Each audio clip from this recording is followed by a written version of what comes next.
ஒரு பெரிய இயக்குனருடைய இயக்கத்தில் ஒரு ஹீரோ நடித்து அந்த படம் ஓடுது அப்படின்னா அடுத்த படம் என்ன ஆகும்? அந்த ஹீரோ நடிக்கிற படம். இதுக்கு பல உதாரணங்கள் இருக்கு. நான் பேரெல்லாம் சொல்ல விரும்பலை. தான் நான் என் மகனை கூட நான் ப்ரமோட் பண்ணது. அந்த முழுக்க ஹீரோ மேலே போகணும். இப்படித்தான் நீங்கள் முதல்ல ஒரு 10 படம் நீங்கள் விஜயோடைய படம் பார்த்தீங்கன்னா தெரியும். இதான் ப்ரமோஷன். ஹீரோவை ப்ரமோட் பண்ணுறது கொஞ்சம் கொஞ்சமாக ஒரு ஹீரோவை உருவாக்குறதுன்றது சாதாரண விஷயம் இல்லை. அப்போ தான் அந்த ஹீரோ வந்து ஒரு தலைவனாக முடியும். பின்னாடி ஒரு ஒரு நடிகனை உருவாக்குறோம். எப்படி உருவாக்குறது?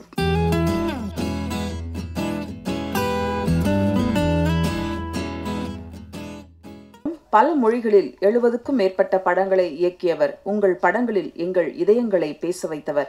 பிரம்மாண்ட இயக்குனர் முதல் பெயர் பெற்ற பிரம்மாக்களை தமிழ் சினிமாவிற்கு கொடுத்தீர்கள். இதையெல்லாம் விட தமிழகத்தை இயக்க ஒரு தலைவனை தயாரித்து கொடுத்தவர் நீங்கள். கூரன் படத்தை தாங்கி நிறுத்திய தனி மனிதர், இளைஞரோடு இளைஞராக மதிப்பிற்குரிய இயக்குனர் திரு S.A. சந்திரசேகர் அவர்களை பேச அழைக்கிறோம்.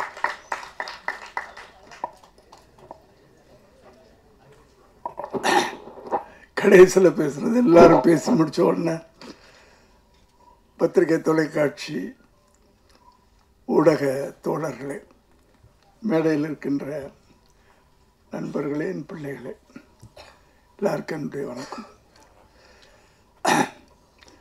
ஜென்ரலாகவே நம்ம வந்து ஒவ்வொரு உங்களுக்கு கேட்டு புளிச்சு போயிருக்கோம். ஒரு டைலாக் சினிமா விழாக்களில் போன வித்தியாசமான படம், இதுவரைக்கும் நீங்கள் பார்க்காத படம். இந்த வார்த்தையை எல்லாருமே சொல்லி நீங்கள் கேள்விப்பட்டிருப்பீங்க. ஆனால் என்னுடைய சினிமா வாழ்க்கை 45 வருஷத்துக்கு மேலே ஆயிடுச்சுன்னு நினைக்கிறேன். 80ல், ஆமாம், கரெக்டாக 45 வருஷம். நான் முதலாக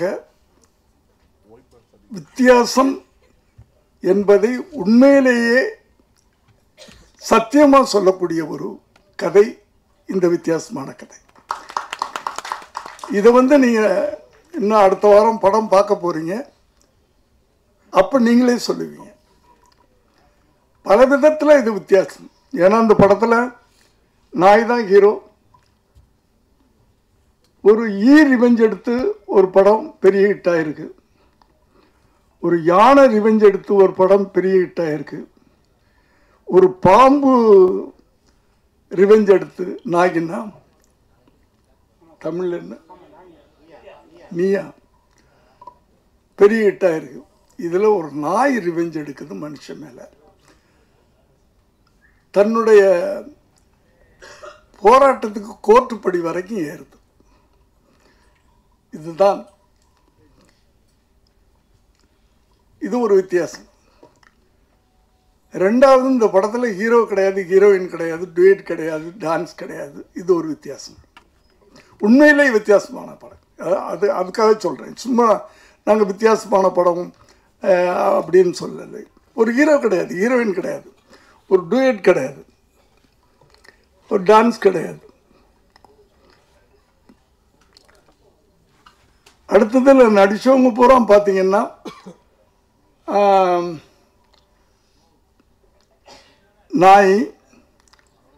நான் ஒரு 80 வயசு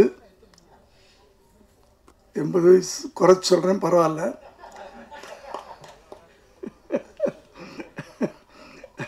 85 சொல்லிக்கலாம், எப்படின்னாலும் சொல்லலாம். கடவுள் இன்னும் என்னை கொண்டாந்து இங்கே நிறுத்தி வச்சிருக்கிறாரு, அவருக்கு நன்றி. ஒய்ஜி மகேந்திரன் என் வயசு தான். இப்படி இதில் நடித்தவங்க பூரா ஓல்டு பீப்புள். அது ஒரு வித்தியாசம். அதனால் வித்தியாசங்கள் நிறையா இருக்குது. அதனால தான் உண்மையிலேயே வித்தியாசம் சொல்கிறேன். அடுத்து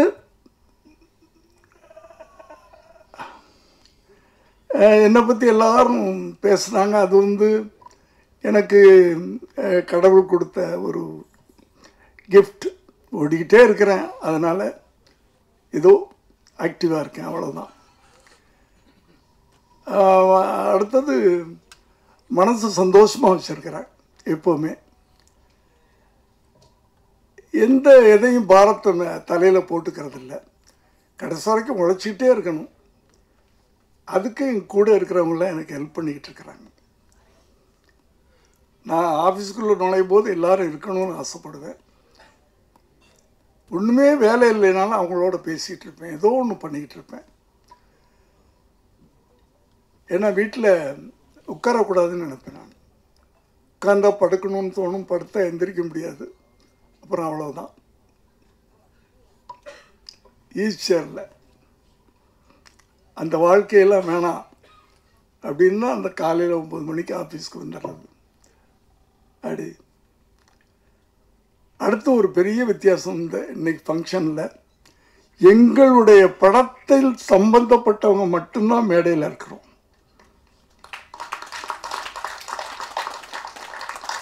சம்பந்தமில்லாத ஒரே ஒருத்தர் ரோபோ இங்கே வந்து உட்கார்ந்தார். அவர் கூட சம்பந்தம் இல்லாதவன்னு சொல்ல முடியாது. ஏன்னா குண்டம்மாவுடைய அப்பா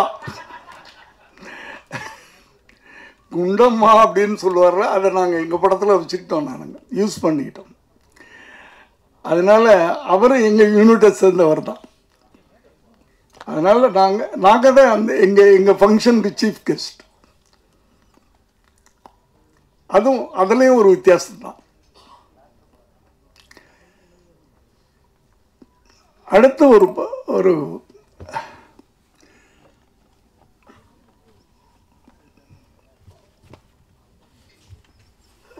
ஒரு என்ன சொல்கிறதுன்னு எனக்கு என்ன எல்லோரும் எல்லாம் பேசிட்டாங்க. எனக்கு என்ன பேசுகிறதுன்னு தெரியல.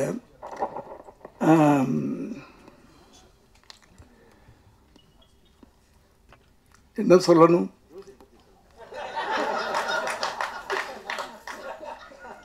அதாவது ஜனவரி மாதம் குளிரில் நாங்கள் போனோம். அது அந்த அந்த அந்த எக்ஸ்பீரியன்ஸே ஒரு பெரிய எக்ஸ்பீரியன்ஸ். அது கொடைக்கானலில் நடுங்கிக்கிட்டே ஷூட்டிங் பண்ணோம். ஆனால் அந்த ஷூட்டிங் ஆரம்பித்த உடனே அந்த நடுக்கமெல்லாம் போயிடும். அவங்க சொன்ன மாதிரி ஜுரங்கிறலாம் அது வந்து எனக்கு ஜுரம் வந்தே இத்தனை வருஷத்தில் ஜுரம்னு வந்ததே கிடையாது. அங்கே ஏதோ வந்துருச்சு 102 டிகிரின்ட்டாங்க. ஆனால் எனக்கு தெரியும், நான் ஷூட்டிங் ஸ்பாட்டுக்கு போனால் ஜுரம் போய்டும்னு எனக்கு தெரியும். அந்த ஒரு நம்பிக்கை எனக்கு.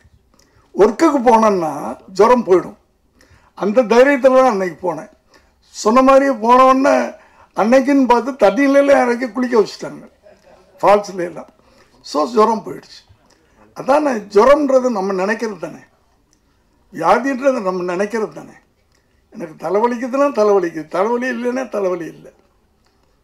அப்படி வாழ்க்கை வந்து நம்ம அவ்வளவு ஈஸியாக எடுத்துக்கிட்டோம்னா கடைசி வரைக்கும் நல்லா இருக்கலாம். அடுத்தது ஒரு படம் பண்ணுறோன்னா படத்தில் ஏதாவது நல்ல மெசேஜ் சொல்லணும்னு என்னுடைய முதல் படத்துலேருந்து ஆரம்பித்து இன்னைக்கு வரைக்கும் சொல்லிக்கிட்டு இருக்கேன். இந்த கதையை நான் கேட்டு அந்த ஒரு வார்த்தையை கேட்ட உடனே அந்த ஒரு கண்டென்ட் தான் சொன்னார், கதையாக சொல்லலை. கண்டென்ட் ஒரு டாக் கோர்ட்டுக்கு போகுது. எனக்கு புதுசாக இருந்துச்சு. நான் 70 படத்தில் 50 படம் மனுஷன் கோர்ட்டுக்கு போய் தான் எடுத்திருக்கிறேன். நாயோ பூனையோ கோர்ட்டுக்கு போய் எடுக்கல. அது எனக்கு புதுசாக பட்டுச்சு. எதுக்கு போகுது, என்ன விஷயம், அதில் தான் எமோஷன். ஒரு ஒரு ஒரு நல்ல படம் அது. பார்க்குறவங்களுக்கும் அதில் ஒரு எமோஷன் கிடைக்கும், கனெக்ட் ஆகும். ஏன்னா இந்த படத்தை பார்த்தவங்க கொஞ்சம் பேர் தான். அமீர் சார் பார்த்துருக்காரு, பார்த்திபன் சார் பார்த்துருக்காரு, விஜய் ஆண்டனி பார்த்துருக்காரு, இப்படி கொஞ்சம் பேர் தான் பார்த்துருக்காங்க. டெல்லியிலேருந்து வந்த மேனகா காந்தி பார்த்துருக்காங்க. அத்தனை பேரும் படம் முடிஞ்சு சீட்டை விட்டு எந்திரிக்கல, அழுதுட்டு உட்காந்துருந்தாங்க. நம்ம போய் என்ன அப்படின்னு கேட்ட பிறகு தான் எந்திரிச்சாங்க. அந்த ஒரு எமோஷனை அந்த கனெக்ட் பண்ணோம். நாங்கள் படம் பார்க்குறவங்களோட இந்த லைஃப்பை நாங்கள் கனெக்ட் பண்ணிட்டோம். அதுலேயே நாங்கள் வெற்றி அடைஞ்சோம். அப்படி படம்ன்றது அப்படி தான் இருக்கணும். நல்ல விஷயங்களை சொல்லணும். ஒரு ஒரு ஒரு டைரக்டரோ இப்போலாம் வந்து டைரக்டர் வேறு ரைட்டர் வேறேன்னு கிடையாது. ஒரு 20 வருஷத்துக்கு முன்னாடி ஸ்ரீதர் கோபாலகிருஷ்ணன்லாம் KS கோபாலகிருஷ்ணன்லாம் வர்றதுக்கு முன்னாடி கதாசிரியர்னு ஒருத்தர் இருப்பார். அவர் கதை சொல்லுவார். உடனே வந்து ஜெமினி, ஏவிஎம் அவங்கள போகிறவங்க கதை இலாக்கான வச்சுருப்பாங்க. அந்த கதையில் உட்காந்து அவங்க டிஸ்கஸ் பண்ணுவாங்க. டைலாக் ரைட்டர்னு ஒருத்தர் தனியாக இருப்பார், டைரக்டர்னு ஒருத்தர் இருப்பார். இது ஒரு பீரியட். நான் வந்து அசிஸ்டன்ட் டைரக்டராக வந்த காலங்கள் அது 70 வரைக்கும் அப்படி இருந்துச்சு. இந்த ஸ்ரீதர் கோபாலகிருஷ்ணன் அவங்களாம் வரும்போது ரைட்டர் டைரக்டர் ஆகிட்டாங்க. ஸோ நான் எதுக்கு சொல்ல வந்தேன்னா, ஒரு ஒரு ஒரு ரைட்டர் எழுத்தாளன் அப்படின்னு சொன்னாவே அந்த எழுத்தாளனுக்கு ஒரு பொறுப்புணர்வு வேணும். ஏன்னா அந்த எழுத்தாளன் தான் அதுக்கு ஒரு கதாநாயகனுடைய கேரக்டரை படைக்கிறான். அவனும் ஒரு படைப்பாளி. அந்த அந்த ஏன்னா இங்கெல்லாம் வந்து வெறும் நடிகர்கள் மாத்திரம் நம்ம கொண்டாடுறது கிடையாது, டைரக்டர்ஸையும் கொண்டாடுறோம். ஒரு ஹீரோ லெவலுக்கு டைரக்டர்ஸையும் கொண்டாடுறோம். ஸோ அவங்களுக்கு ஒரு பொறுப்புணர்வு வேணும். ஒரு நல்ல படம் கொடுக்கணும். அந்த படத்தை பார்த்தா 4 பேர் அதை ஒரு ஐக்கானை எடுத்துக்கிறோம். ஒரு மனுஷனை பார்த்து நம்ம ஐக்கான் சொல்கிறத விட ஒரு படமும் ஒரு ஐக்கான் தான், ஒரு படிப்பினை தான். அந்த காலத்து படங்கள்லாம் அப்படி தான் இருந்துச்சு.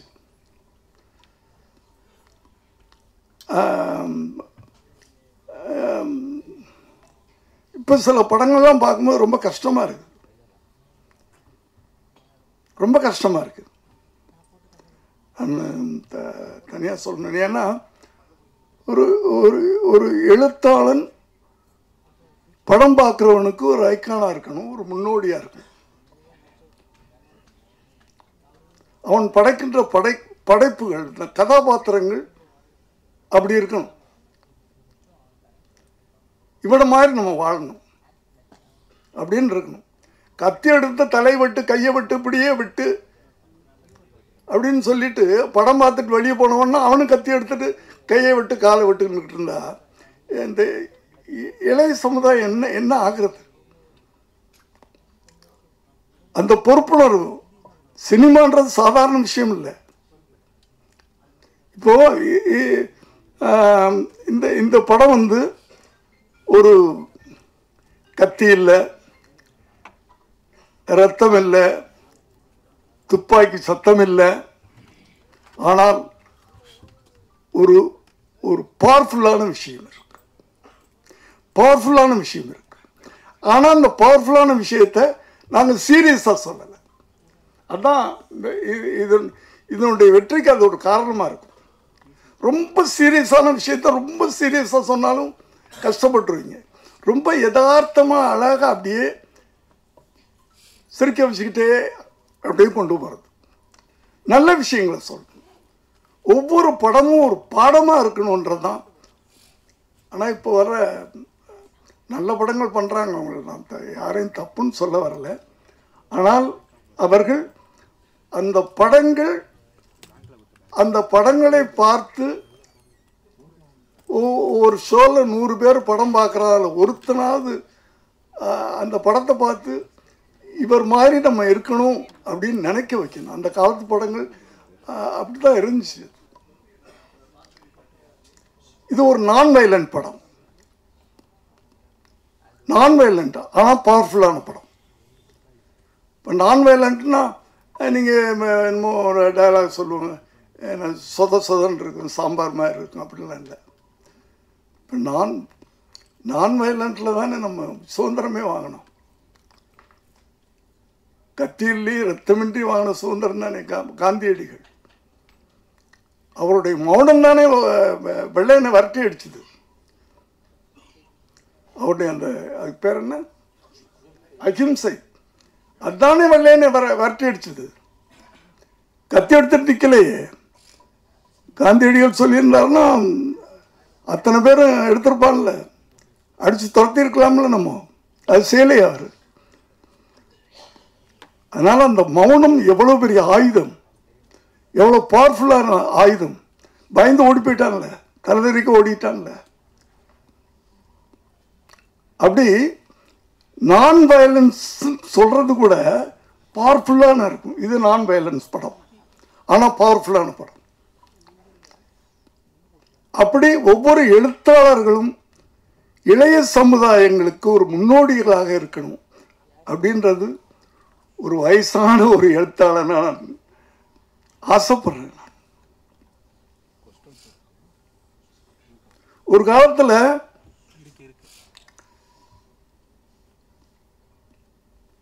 வில்லன்னா இப்படிதான் இருப்பான். ரேப் பண்ணுவான், கொலை பண்ணுவான், 10 பேரை வெட்டுவான், அப்படித்தானே இருந்துச்சு. அதை பூரா இப்ப கதாநாயகர்கள் பண்றாங்க. யார் வில்லன் யார் கதாநாயகனே தெரிய மாட்டேங்குது படம் பார்க்கும்போது. இல்லைண்ணா, நான் உண்மையிலே நீங்க யாரும் தப்பா எடுத்துக்காதீங்க, தப்பாக எழுதிடாதீங்க. என்னுடைய உணர்வுகளை நான் சொல்றேன். என் வயசுக்கு நான் சொல்லலாம்.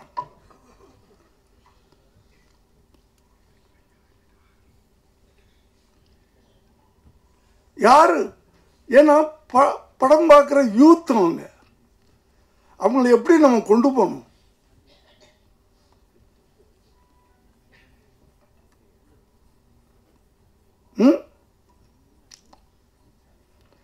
அம்மாவை புள்ள வெட்டுறான்,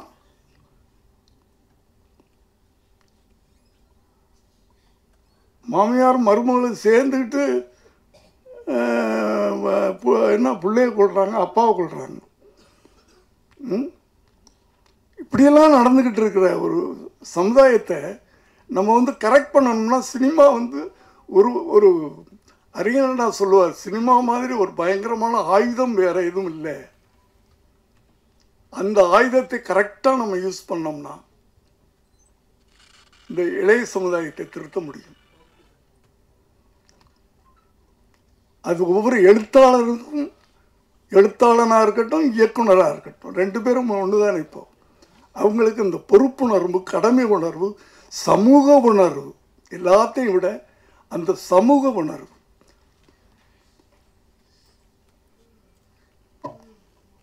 அப்படியாப்பட்ட ஒரு நல்ல படத்தை எடுத்திருக்கிறோம்.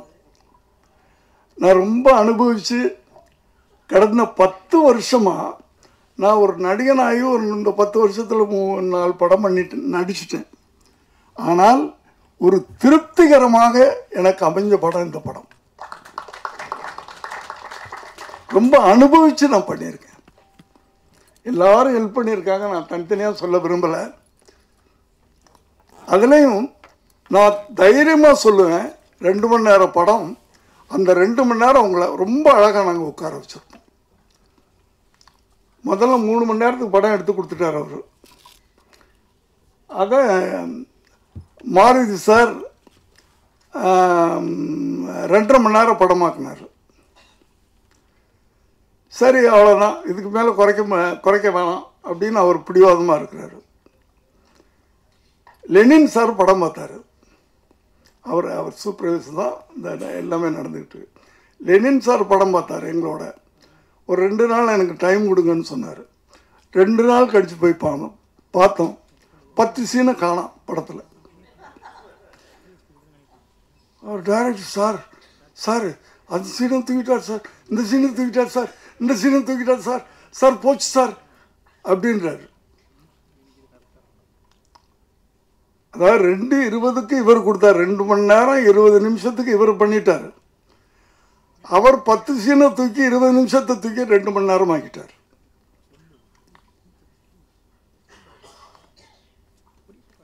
அவ்வளவு ஷார்ப்பா இன்னைக்கு அப்படி இருக்குது படம். லெனின் சாருக்கு நன்றி. 3 மணி நேரத்தை 2.5 மணி நேரமாக்குனீங்க, 2.5 மணி நேரத்தை 2 மணி நேரமாக்குனார். அப்படி எல்லாருமே வந்து பண்ணியிருக்கிறாங்க. டிஓபியை சொல்லணும், நான் எங்கள் குண்டம்மாவை சொல்லணும். குண்டம்மா தப்பாக எடுத்துக்க, ஸ்டேஜில் செல்லம்மா நான் சொல்கிறேன். ரொம்ப எல்லாருமே ஒரு குடும்பம், எல்லாருமே பேசுனதே. இங்கே டைரக்டர் யார், ப்ரொடியூசர் யார், அதெல்லாம் கிடையாது. நான் எல்லாரையும் போட வாடான்னு சொல்லுவேன். அது பாசத்தில் பிள்ளைங்களை சொல்கிற மாதிரி நான் சொல்லுவேன். ஒரு குடும்பம் மாதிரி இருந்து ஒரு படத்தை எடுத்திருக்கிறோம், எல்லாரும் உழைச்சிருக்கிறோம்.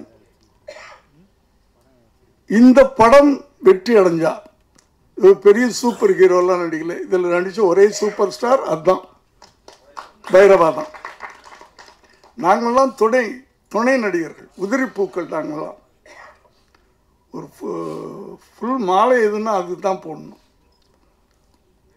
இந்த உதிரி பூக்களையெல்லாம் சேர்ந்து பண்ணியிருக்காங்க. எல்லாம் சேர்ந்து உதவி இயக்குனர்கள் அத்தனை பேரையும் நான் வந்து ரொம்ப, ஏன்னா நான் வந்து 7 மணிக்கெலாம் போய் நின்றுவேன் ஷூட்டிங் ஸ்பாட்டில். அதுவே எல்லோரும் கடுப்பாக இருக்கும் பசங்களுக்கெல்லாம். என்னடா இந்த மனுஷன் தூங்க மாட்டேன்றான், வந்து நின்றுறான், நம்மளையும் தூங்க விட மாட்டேன்றான் அப்படின்லாம் இந்த படம் பண்ணியிருக்கிறோம். இந்த படத்தினுடைய வெற்றி ஒரு புது இயக்குனரை கொடுக்கும். புது இயக்குனர்னா ஒரு இன்னும் புது புது ஐடியா வச்சுருக்காரு. அந்த புது புது ஐடியாக்களில் படம் வரும். ஒரு ஒரு சாதாரண ஒரு இளைஞன் ஒரு கஷ்டப்பட்டு ஒரு படம் ப்ரொடியூசர் ஆகியிருக்கான், அவன் ஒரு அடுத்த படம் எடுக்க முடியும். இந்த படத்தின் வெற்றி. ஆகவே நீங்கள்லாம் நிறைய சூப்பர் ஸ்டார்கள் நடித்த படங்களெல்லாம் பார்த்துருப்பீங்க. இது வந்து இந்த சூப்பர் ஸ்டார் நடிச்சிருக்க படம். நாங்கள்லாம் சேர்ந்து ஒரு நல்ல, திரும்ப திரும்ப சொல்கிறேன், ஒரு நல்ல படம் அடுத்த வாரம் நீங்கள் பார்க்க போகிறீங்க. உங்களுடைய என்கரேஜ்மெண்ட்ஸில் அந்த டைரக்டர் பெரிய டைரக்டராக வரணும், இந்த ப்ரொடியூசர் பெரிய ப்ரொடியூசராக வரணும். இந்த மியூசிக் இதில் இந்த படத்தை வந்து 2 இடங்களில் 2 கட்டங்களில், எடிட்டிங்க்கு முன்னாடி, எடிட்டிங்க்கு பிறகு, பிஃபோர் எடிட்டிங் ஆஃப்டர் எடிட்டிங் ஒரு உருமாறுச்சு படம். அதே மாதிரி பிஃபோர் ரீ ரெக்கார்டிங் ஆஃப்டர் ரீ ரெக்கார்டிங் பேக்ரவுண்ட் மியூசிக். அதாவது ஒரு நாயுடைய ஃபீலிங்ஸ், அதனுடைய எமோஷன், நாய் ஃபீல் பண்ணுது அப்படின்றத மியூசிக்கில் சொல்கிறார். நாய் சந்தோஷமாக இருக்குது அப்படின்றத மியூசிக்கில் சொல்கிறார். நாய் ரிவெஞ்ச் எடுக்குது மியூசிக்கில் சொல்கிறார். ஸோ இந்த படம் வந்து நிச்சயமாக வெற்றி அடையும். அது நம்பிக்கை தான். என் வாழ்க்கையில் நம்பிக்கையில் தான் நான் ஓடிக்கிட்டு இருக்கேன், நம்பிக்கையில் தான் நடந்துக்கிட்டு இருக்கேன். இந்த படத்துக்கு பிறகு கூரனுக்கு பிறகு விபின், கூரனுக்கு முன்பு விபின். நிச்சயமா எனக்கு நல்ல பேர் கிடைக்கும், நிச்சயமா பேர் கிடைக்கும். இதில் நடித்த அத்தனை பேருக்கும் பேர் கிடைக்கும். காரணம் ஒரு வித்தியாசமான கதைக்களம். அந்த வித்தியாசமான கதைக்களம் இப்போ ஒரு நடிகனை உருவாக்குறோம், எப்படி உருவாக்குறது? இது நான் வந்து எங்கள் கதையை விட்டுட்டு போகிறேன், பரவாயில்ல. இப்போ விஜயகாந்தோடு நான் நிறைய படம் பண்ணியிருக்கிறேன். நீங்கள் முதல் படத்துலேருந்து பார்த்துருக்கலாம், சட்டம் ஒரு இருட்டறை. நானும் விஜயகாந்தும், நான் புதுமுகம், அவரும் ஏறக்குறைய ஒரு படம் நடித்தவர். டெக்னீஷியன், பெரிய டெக்னீஷியன் போடலாம், மற்றவங்களாம் அப்படி தான் பண்ணுறாங்க. ஒரு பெரிய கேமராமேன், ஒரு பெரிய மியூசிக் டைரக்டர், இதெல்லாம் போட்டு படம் எடுக்கலாம். பட் என்னென்ன அவுட்புட் வரும்போது படம் சக்ஸஸ் ஆகும். ஆனால் அந்த ஹீரோனால படம் ஓடிச்சா இல்லைப்பா அந்த ஒளிப்பதிவாளர்னால ஓடிச்சு, இந்த மியூசிக் டைரக்டர்னால ஓடிச்சு அப்படின்னு சொன்னாவே அந்த ஹீரோவுக்கு வேல்யூ இல்லைன்னு நினைக்கிறேன் நான். ஸோ விஜயகாந்த் படம் நான் பண்ணுற படங்கள்லாம் பார்த்தீங்கன்னா புது கேமராமேன், புது எடிட்டர், புது டைரக்டர், நான் புது டைரக்டர், இப்படி தான் இருக்கும். அப்போ தான் அந்த வெற்றி முழுக்க அந்த ஹீரோ தலையில் போய் உட்காரும். அப்போ தான் அந்த ஹீரோ வந்து ஒரு தலைவனாக முடியும். பின்னாடி அந்த வெற்றி முழுக்க அந்த ஹீரோ மேலே உட்காரணும். அப்போ தான் அந்த ஒரு ஹீரோவை நம்ம மோல்டு பண்ணுறதுன்றது ஒன்று இருக்குல்ல. ஒரு பெரிய இயக்குனருடைய இயக்கத்தில் ஒரு ஹீரோ நடித்து அந்த படம் ஓடுது அப்படின்னா அடுத்த படம் என்ன ஆகும்?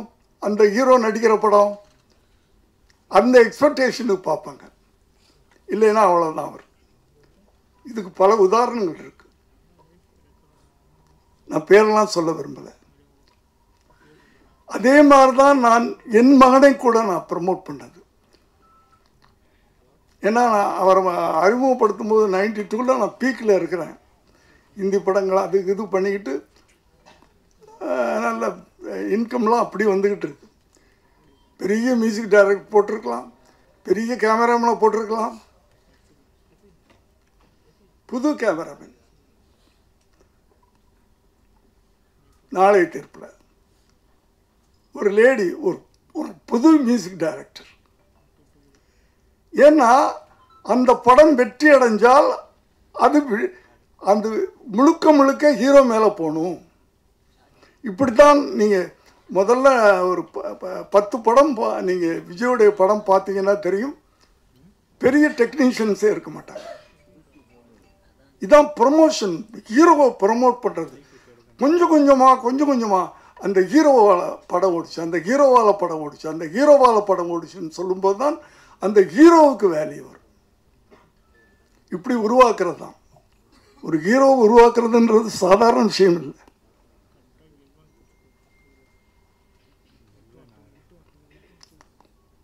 அதை போல் எதுக்கு சொல்ல வந்தேன் அப்படின்னு சொன்னால், இந்த கதை எங்களை உருவாக்கி இருக்கிறது. இப்போ ஹீரோக்குள்ள இந்த படம் ஓடின பிறகு நான் தைரியமாக சொல்லலாம், இந்த கதை என்னை உருவாக்கியிருக்கு, இந்த கதை அந்த டைரக்டரை உருவாக்கியிருக்கு, இந்த கதை மியூசிக் டைரக்டரை உருவாக்கியிருக்கு.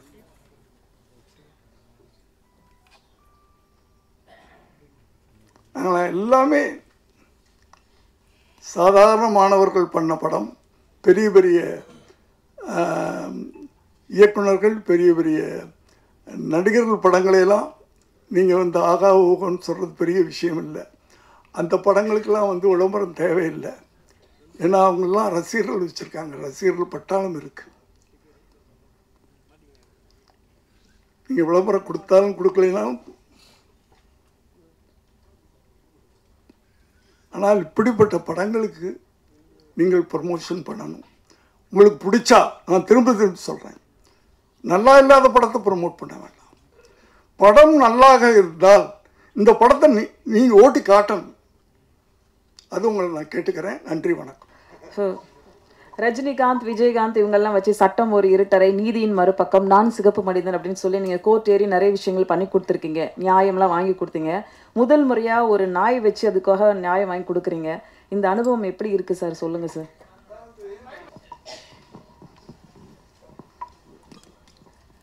நான் தான் சொன்னேன்ல, 72 படத்தில் ஒரு 50 படம் கோர்ட்டில் ஏறி இருக்கேன். இந்த கோர்ட்டில் ஏறி பல பேருக்கு தண்டனை வாங்கி கொடுத்துருக்குறேன். தவறு செய்தவர்களுக்கு, தவறு செஞ்சவங்களுக்கு இது வரைக்கும் பல பேருக்கு தண்டனை வாங்கி கொடுத்துருக்கேன். முதல் முறையாக ஒரு நாய்க்கு நியாயம் வாங்கி கொடுத்துருக்கிறேன். கூரன் படத்தில் போராடி நியாயம் வாங்கி கொடுத்துருக்கிறேன். ஏன்னா அது தப்பு பண்ணல, அது நியாயம். அதுக்கு வாயில்லை, வாயில்லாத ஒரு ஜீவனுக்கு நான் வாயாக இருந்து அதுக்கு நியாயம் வாங்கி கொடுத்துருக்கேன். Thank you sir. நன்றி சார். போதுமா? போதும் சார். தேங்க்யூ.